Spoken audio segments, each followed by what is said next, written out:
The election is done. The Texas House has a new speaker. His name is Dustin Burrows. 59% of the Republican caucus on the second and the final vote for speaker. 59% of the Republican caucus voted for the Republican nominee, David Cook.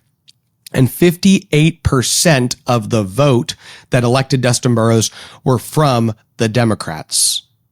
Now, the reality is that Texas conservatives had a huge win yesterday in many ways, and we're going to break it down today. Let's get to the show.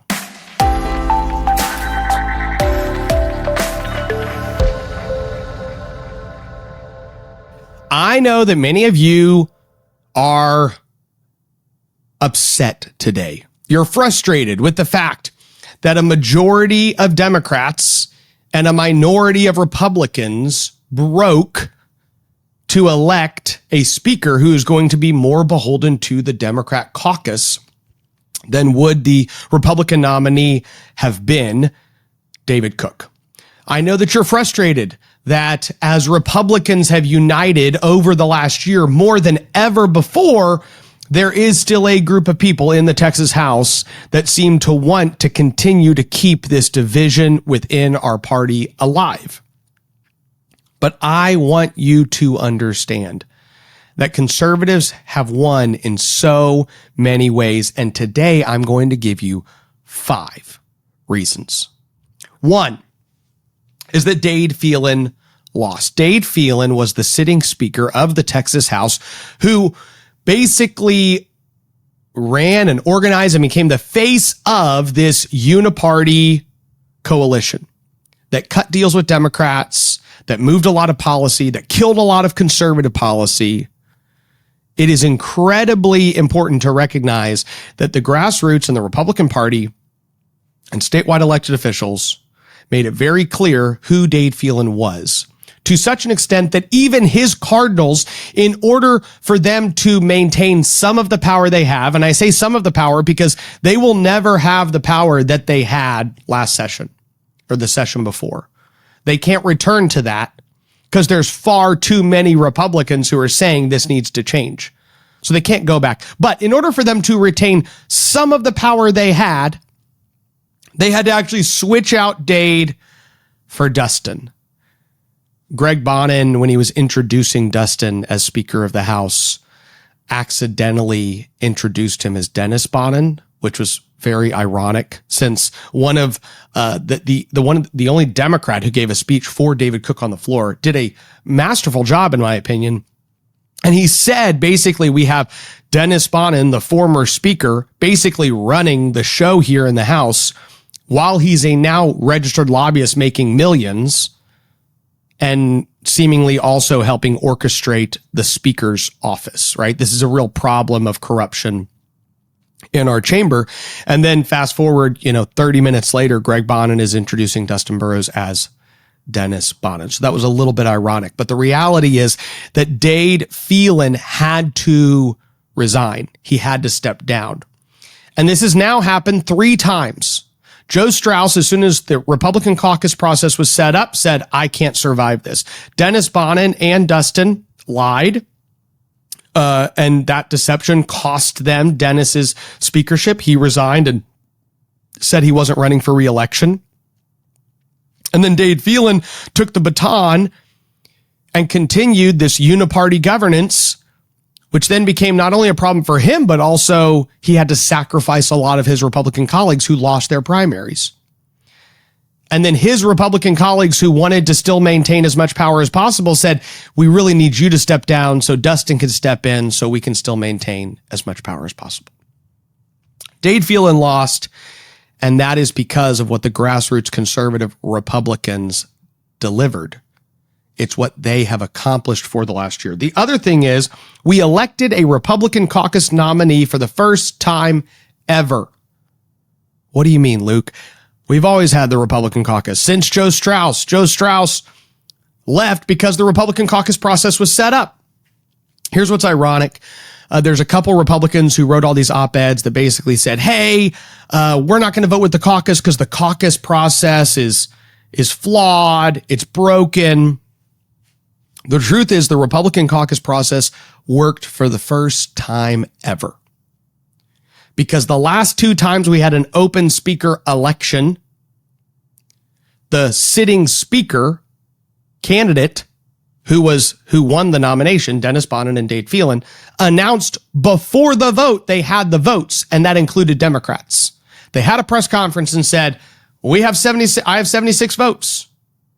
It's over. The race is over. Tony Tinderhold actually talked about this when he ran against Dade Phelan. He said, is Dade counting Democrat votes in the votes he needs to maintain his speakership, or is he trying to win with Republicans? I don't know which one it is. Is he coming into the caucus process to get the nomination, or is he coming into the caucus process saying the Democrats are already with me, so I only need a handful of y'all? And Dade, of course, would never specify his position on that. So this is the first time ever that we've had a Republican caucus meet and not know who already had X amount of Democrats supporting them. And that's why it worked. And that's why we had an actual Republican nominee. And that is when 26 Republicans said, I can't do this. We can't be in charge. They go break and start whipping Democrat votes. But we elected a Republican caucus nominee for the first time ever. And if you don't see that as a win, you don't understand how big of an accomplishment that is for what everybody's been fighting for 15 years. The speaker's race, here's number 3. The speaker's race is fully in the light, and every Democrat deal that will get made in the future is going to be drug into the light like that was. So we have had this long period of time where conservative insiders, Republican activists, engaged philanthropists, elected officials, right? All of these people that are more engaged in the process would say, oh, it's sad that in the Texas House, we have this Democrat-Republican coalition. But the other side always had these talking points like, well, we were the Republican nominee and I got elected speaker with 70 Republicans. So what are you talking about? I'm not beholden to Democrats. But everyone knew the back of the napkin math that actually got that person elected. Never, ever have we been able to create a scenario, and this is what the grassroots did. Do you understand what y'all accomplished? You created an environment where Republicans said, we're getting together and we're choosing a speaker. And that then was done in such a transparent way that the deal that got cut with the Democrats had to be public and transparent as well. And that changes the dynamics of Texas politics in a way that we will not be able to really ascertain until time goes on. But what I would say is this, and this has also been something that you see conservative Republicans doing for the last decade and a half, is making more and more of the deals that get cut with Democrats public. You can't hide the deal anymore. And do you realize how much that will tie Republicans' hands when they can't hide the deals they cut anymore? They always try to say, well, if we just slip these 5 bills out and kill these 15, nobody will know. Nobody will figure it out. More eyes are on that building than ever before. More radio hosts, more national media, more normal Republican voters are watching the Texas House going, what the heck are y'all doing? You better deliver conservative results. Sunlight's the best disinfectant. We have accomplished as a conservative movement in Texas, bringing this race into the light like never before. And I believe what the people of Texas have accomplished in that is going to continue. I believe that all of these other deals that Republican leaders have made in the past with Democrats, if those continue, I think those will get brought into the light. That is going to be a huge accomplishment that will change the dynamics of the Texas legislature. My fourth point of what you, the people of Texas, have accomplished is that the Texas GOP is more united than ever. Now I'm talking about the Republican Party, the institution of the Republican Party. We had a contentious Republican state convention. It was. There were 5 people running for chair. They were all over the map. There were accusations about this guy can't raise money and this guy can't get along with enough people and this guy's going to be too conflict averse and this person's going to want to have conflict too much. And everyone's got these varying opinions, right? But ultimately, what occurs is that what I would say is the more conservative, reform-minded, grassroots-oriented side won. And that's really not open for debate. It's not to say, you could say that there are some people who say, hey, I would argue that Dana Myers, who ran for chair, or Ben Armenta, some of these other people are more conservative than other people thought they would be, right? And Ben Armenta did a great job coming out in Fort Bend County saying we have to unite behind the Republican nominee. I was really grateful to see him do that. And like other people in Fort Bend said, we really like Ben and we think he's really conservative. And I think the last couple of weeks even showed, yeah, Ben's definitely on the more conservative side of the GOP. Undoubtedly, at this point. So the final vote for chair ends up being, I can't remember the exact percentage, but I think it was like 54-46, 54% for Abraham George, 46% for Dana Myers. You would not say, oh my gosh, that's a really united Republican Party. That would not be your takeaway at that point. Now, what then happened was, Dorinda Randall, who ran for vice chair, her margin went considerably up. And that tends to happen. You know, the room of delegates goes, he's our chair. We'd rather have a vice chair that's working with him, in conjunction with him. And so they've done that. I think we have a more unified vice chair and chair than ever before. Then they go, oh, Debbie Georgia Caucus running for RNC committee woman. She's aligned with Abraham and Dorinda. She wins by an even greater margin. So you saw the unity building throughout the convention. But the amount of people that I know that are active Republican delegates and leaders who have come around the Republican Party and come together. The State Republican Executive Committee, in my opinion, is more united than ever. The county chairs in our state are more united than ever. We're more united with our chairman and our vice chairman and the actual Republican Party itself and the county parties and the SREC. The grassroots are more united than ever. And that is one thing we should be grateful for that this process has brought out. It was this small group saying, hey, we're going to break with Democrats that brought everyone together and said, hey, can we all just agree there's some fundamentals that we agree on? And everybody just kind of looked at each other and said, absolutely. So the institution of the Republican Party and all of the trickle down from that, I think, are more united than ever before. And for that, I'm really grateful. I think that's a huge win. You cannot underestimate the change that occurred over the last year when it comes to just how engaged Texans are. And that's my 5th point, which is that Texans are fully engaged. They are. And that is a huge win that's been accomplished by each and every one of you. You have brought light to what's going on in Texas government. You have brought light to the issues that matter. You have brought light to the deals that get cut. You have brought light to the bills that get killed. And all of that is changing the direction and trajectory for the state of Texas in a positive way. So I know many of you yesterday, I even saw some of you, and you said, how do you feel? And I said, great. And I had a couple people say, oh, you're too positive. You're too positive. And I'm telling you guys, I really am encouraged by everything you have accomplished. I really am encouraged by the men and women who have stepped in and stepped up and said, We're going to fight for a better Texas. 2 years ago, the Democrats' choice for speaker was Dade Phelan. 3 Republicans voted against him. Yesterday, on the very first vote, 54 Republicans voted against him.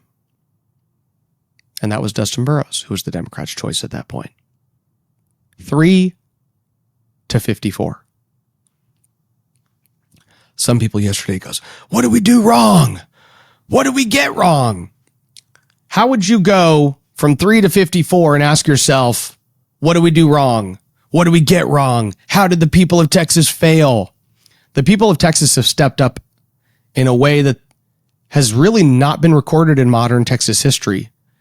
And they are changing the trajectory of our state government in a positive and powerful way.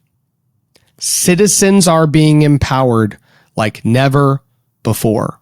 The process is being opened up like never before. And you should be encouraged because you've been part of that. Organizations that you spend your time, talent, and treasure helping are bringing light to what's going on and are advocating for conservative policy in the state of Texas. Men and women that you block walked for and donated to and hosted events in your home for are serving in the legislature. And those men and women, if they had lost, would have lost to people who would have sided with the Democrats. And it's not one person or 2 people you should be grateful for. It's dozens and dozens of people who are coming in to say, we're going to serve the people of Texas. You heard the Democrats decrying just how bad it is that all these Republicans are together.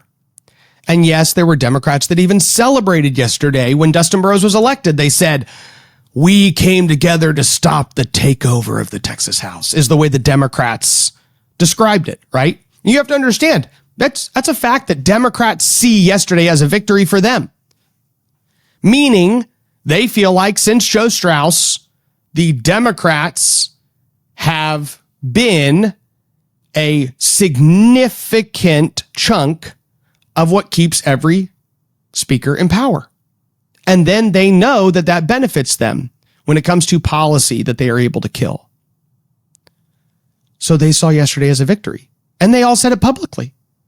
They said, we're doing this to stop what they would say would have been a victory on the House floor that would have brought the Texas House. And they even said this, that it would bring the Texas House more in alignment with the governor and lieutenant governor and the Republican Party. And they said, no, we like that the Texas House is actually often running counter to all of the rest of the Republicans. And the only way to keep that is for us to all go in with the Republicans that have broken away from the caucus. This is not me conjecturing. This is not me putting words in their mouth. This is not me telling you what I think behind the scenes they think. They've publicly said it over the last several days. So yes, they feel like yesterday was a victory. But if you do not recognize just how much Republican, conservative, grassroots Texans have accomplished in the last 2 years to move the Texas House in such a substantial direction to the right, then I would understand why you would be so discouraged. But if you do recognize what has been accomplished, then you should be encouraged. You should double down on all of your efforts. You should recognize that your return on investment is incredible. The time you spent produced significant fruit. And therefore, you should desire to be even more engaged. Because Texans are ready. And they're not going back to the Texas House of old. That's maybe another point I would make as a whole. The Texas House will never go back to the Texas House that was last session and the session before and the session before that under Dennis and Dade and Dade. Even though Dustin Burrows is accurately described as a Dade 2.0 or a Dennis 3.0. That's true. But that doesn't mean the Texas House can go back to what it was because of how many conservative Republicans are united and pushing to advance the right causes and the right principles and values and actually fulfill the promises they made to you. That's maybe another thing that you should be grateful for. I should have made this list like 7 or 8 or 9, but I'll give you another one. So many Republican members just said they were going to do something and did what they said they would do. Are you worried about your kid's future? You should be. I'm Charles Blaine with Texas Tomorrow. This is a show where we're going to talk about the issues and the people that are pushing the policies that concern your family, your home, and your kids. Catch Texas Tomorrow every Thursday.